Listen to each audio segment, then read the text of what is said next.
আজকে আমি হাঁটতে হাঁটতে উত্তর পশ্চিম রাস্তা দিয়ে যখন যাচ্ছিলাম তখন একটা জিনিস চোখে পড়েছে, যেটা আমাদের বাপ দাদারা একসময় বলতো। ওনাদের আমলে মানুষ যখন রাস্তা দিয়ে যাবে, যাদেরকে পথিক বলে বা মুসাফির বলে, তারা যখন রাস্তা দিয়ে হাঁটে, বিশেষ করে গরমকালে পানির পিপাসায় থাকে, তখন কিন্তু পানি খাওয়ার জন্য একটা ব্যবস্থা করতো। সেই ব্যবস্থাটা এখন একটা পৃথিবীতে কোথাও নাই, আমাদের বাংলাদেশে তো নাই।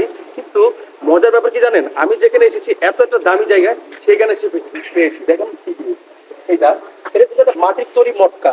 ঠিক আছে, এই মটকার বিশেষত্ব হলো এখানে যদি পানি থাকে, আমাদের বর্তমান যে ফ্রিজ আছে সেই ফ্রিজের সিস্টেমের মতো ঠান্ডা থাকে। তো এটা মূলত তারা দিয়ে থাকে যখন রাস্তা দিয়ে কোনো মানুষ যায়, তখন যাদের পিপাসা লাগে তারা খাওয়ার জন্য। আমিও পাচ্ছি, দেখেন। আমি আসলে বাড়ির যে মালিক আছে তাকে ধন্যবাদ জানাতে চাই যে সে এখনো এই ঐতিহ্যটা ধরে রেখেছে। বিসমিল্লাহির রহমানির রহিম। সত্যি অনেক ঠান্ডা। তো এই পদ্ধতিটা এখন তো আর পৃথিবীতে নাই। তো যদি কেউ করতে চান, আপনারা এইভাবে কিন্তু করতে পারেন।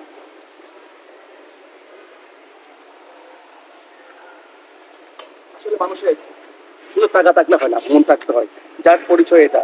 আমি যেখান থেকে খেলাম, সে বাড়ির অবস্থাটা দেখেন, কন্ডিশনটা দেখেন, কত সুন্দর একটা বাড়ি। কিন্তু তার মনে যে ভালোবাসাটা আছে, সে তার বহিঃপ্রকাশ কিন্তু এটাই। আসলে শুধুমাত্র টাকা থাকলেই যে আপনার সবকিছু হবে তা না। মানুষকে ভালোবাসতে শিখুন, এইভাবে কিছু করে মানুষের রুহুর দোয়া নিন। আশা করছি আপনাদের ভিডিওটা ভালো লেগেছে। কেমন লেগেছে একটু কমেন্ট করে জানাবেন। আর এই বাড়ির মালিকের জন্য সেলুট, সবাই তার জন্য দোয়া করবেন। আসসালামু আলাইকুম আপনাকে।